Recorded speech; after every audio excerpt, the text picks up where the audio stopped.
All right, guys, so today we're going to go over the thruster. The thruster is a combination of a front squat and a push press in one fluid movement.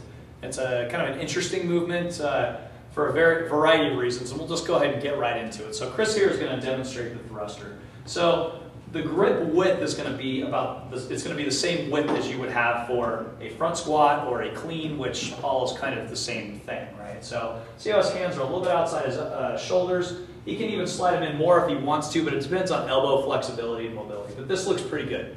Now notice how his elbows are up. They're not fully racked because he's going to be doing a push press, but they're up in front of the bar. You never want that bar to travel out in front of the elbows, okay? The other thing you'll notice is that he's in a squat stance. He's got his heels about shoulder width apart, toes pointed out about 30 degrees, and he's ready to go. So the beginning of the thruster is going to be to drop into that front squat.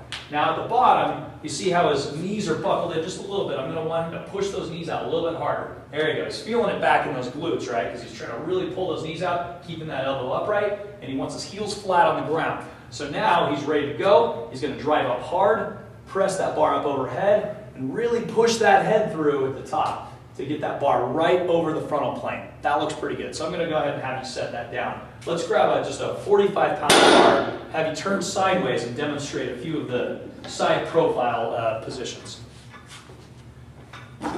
So Chris is ready to go with the thruster. Let's go and rack that. Good. Same grip width. Okay. Now here again, this is the elbow in front of the bar. The elbow behind the bar would be back here. Obviously that sucks because he's reverse curling the weight, so he wants those elbows up. Now full rack position would be really up high like this. Don't need to be up that high, just need the elbows in front of the bar. Okay, now notice he's got a nice neutral spine. He's not bent forward or shoving those hips way forward. That's really bad. So let's go ahead and drop into that front squat. Okay, good. Now you'll see here, if you can see really closely like I can, his heels are coming up off the ground a little bit. So what I would do is put my finger right under there and say, try to crush my finger.